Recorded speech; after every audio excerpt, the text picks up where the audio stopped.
35. And training in the how to abandon the disturbing emotions.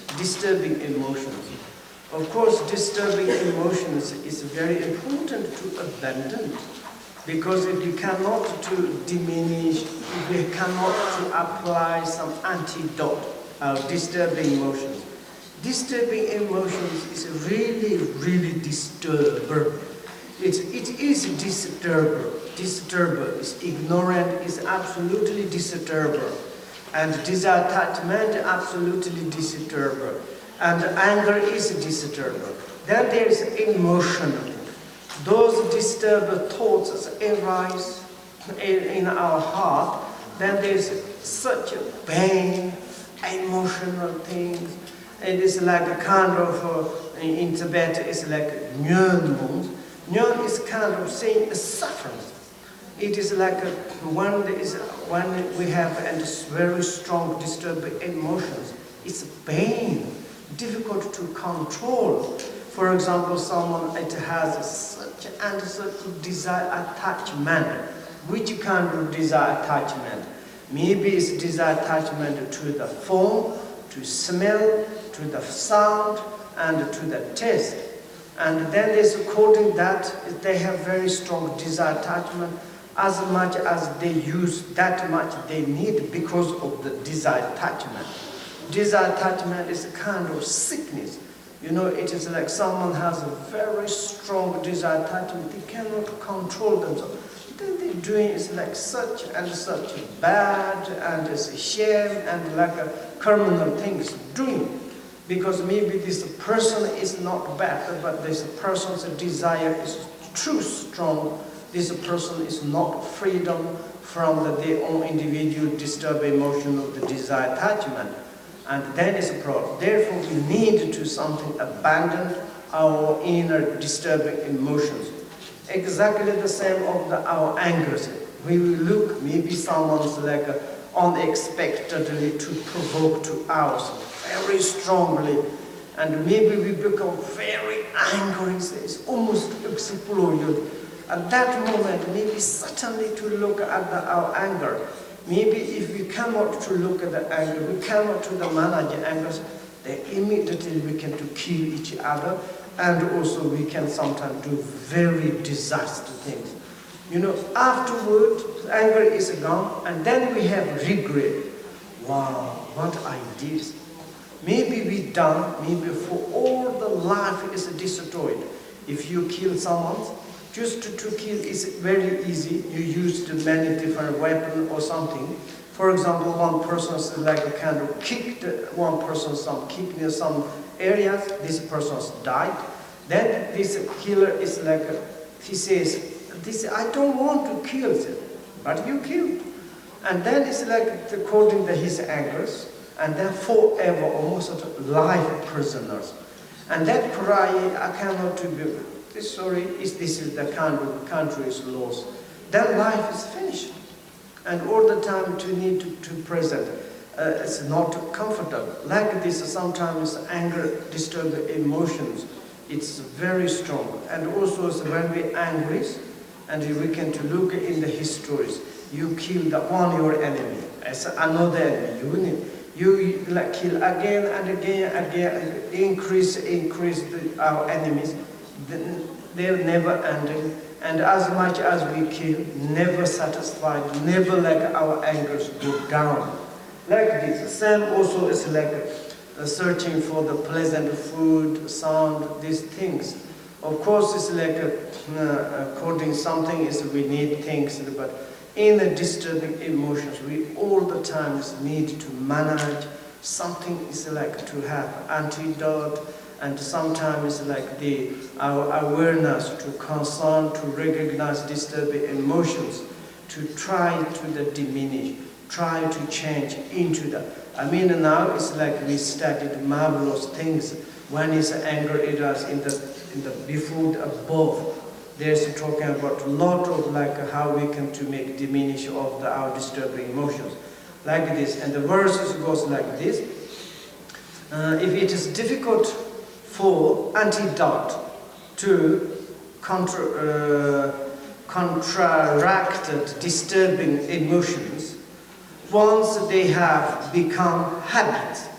So, the warrior recollection and vigilance, having taken hold of the antidote weapons, as soon as attachment and the other disturbing emotions have arisen. And to crush them is a Bodhisattva practice.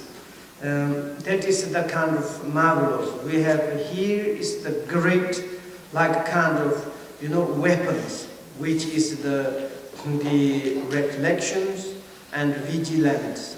I would to say is that this vigilance is adjective to use the before the recollections, vigilant recollections, and this the mindfulness and carefulness. And there is three things. First one is like we say is the mindfulness. It is very important. While mindfulness, it is like kind of to recognize what is going on in our like the mind, how it is that arise these disturbing emotions, and therefore it is like the mindfulness. It is like a recognizer of the whatever arise in our mind, the negative emotions. And then it's like the vigilant, the recollections to understand what is the really is like a negative emotion or the positive like thoughts. These thoughts to recognize, vigilant recollections. And then it's like a kind of this carefulness or carefulness. And then all the times more like kind of conduct, like kind of more like how do you say, it's like activities. And therefore these three things, first time mindfulness, and the second is the vigilance recollections, and third one is the carefulness. And that is necessary. And vigilance is the adjective, recollection is noun. If you goes together, and that is the marvelous. And Demba is the mindfulness, Shijin is the vigilance recollections, Boyo is the carefuls. Okay? But somehow lots of us are not agree with me, but it's I would say vigilance is adjective, okay? Vigilance use adjective, and then is the recollections now. It goes together, it's a fantastic Shijam. Okay, it is like and then it's like in the Bodhicharya avatar, the Shantadeva said is the draw of the mind. The draw of the mind, I want to put, there's great guardians of the mindfulness, and mindfulness is to recognize whatever from out, like coming out from the mind of the doors. And that is the mind, the mindfulness, and to apply the mindfulness. And then is the vigilance recollections to recognize this is positive or negative. To change. Okay. And like this. And then afterwards, you is like during the 4 activities, you all the times needed carefulness. Carefulness, yes? It's now is it carefulness or careful? Which one is now? Careful or carefulness? Now it's carefulness. Okay, carefulness. It is all the times they needed carefulness. And carefulness is like kind of more action. And therefore there's 3 things: mindfulness, vigilance, recollections, and the carefulness. These 3 are the very, very important as we can do. And here is like this: whenever disturbing emotions arise into our minds, immediately we need to take a weapon of the mindfulness, vigilance, recollections, and the carefulness. And to antidote to, for example, we can to say it's like a first recognize. For example, inner warriors. And the inner warriors, of course, in the house of our mind, there is like best friend, and also we have worst enemies. And one is worst enemy is arise. We need some spiritual weapons or the guardian. There is like kind of how do you say? Army is the mindfulness, and our enemy of the disturbing emotions arise. And the guardian, the army, or the how do you say is watcher. Watcher, how do you say it's like in the army you have someone's watching. There's no. Scout. Yes, scout. Someone all the time watching. Huh?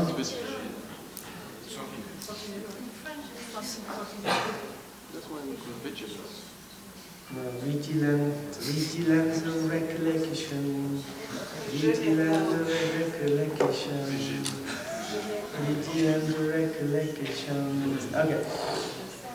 It doesn't matter, the guardian of the mindfulness to recognize, and that is like the antidote is the vigilance recollections. And to recognize, and you want to turn into a positive or immediately that is the antidote. And then it's like the carefulness, all the time is caring who is coming out, who's coming out. And negative emotions are coming, and assume attachment or the other disturbing emotions. It's like here is the principally desire attachment. And then it's the included, there's disturbing emotion of the anger, jealousy, and so on, so on. That is like we need to immediately crush them, to like destroy it, need to concord that. We need to become the victorious from that, these disturbing emotions. For example, in India, there is one guy says, ask to one Tibetan, the guy, and they're meeting to the chatting, and there's one Indian guy was very rich and very powerful and very brave. And he said, in Tibet, do you have some riches? And the other was, oh yes, we have very rich, I think most richest in this world. And then this Indian guy was very interested. What is named? I think someone's called Mularipas. And then who is the powerful person, like brave? Do you have in Tibet? Oh yes. We have, what is named? Mularipas. And it's like this. Then it's like he says, why he become the richest? Of course he's the richest in this world because he has the possess of the enlightenment qualities. That is the most richest. And also he's a brave, like a kind of have great, brave heart. Because he concord from his own individual disturbing emotions. And that is the best concord, that is the best like kind of victorious from the disturbing emotion. And when we have become the victorious of the disturbing emotions, the best human being for ourselves, happiness, recognize our own body, speech, mind as natural realities. We understood through this natural reality of the phenomena. We are fully benefit for other sentient beings, body, speech, mind. And therefore we need to diminish our disturbing emotions. Very, very, very important. Each moment is like included we can disturbing emotions and so on. Another's disturbing emotions. Whenever arise, immediately to apply the antidote of the vigilance and the recollections and mindfulness and carefulness to crush to that immediately into our minds. They come from our mind, they arise, abiding in our mind. We can crush it into the mind. They will, if we crush it to them, they will become our essential mind of like this. And that is the very important. Maybe we can just stop 5 minutes.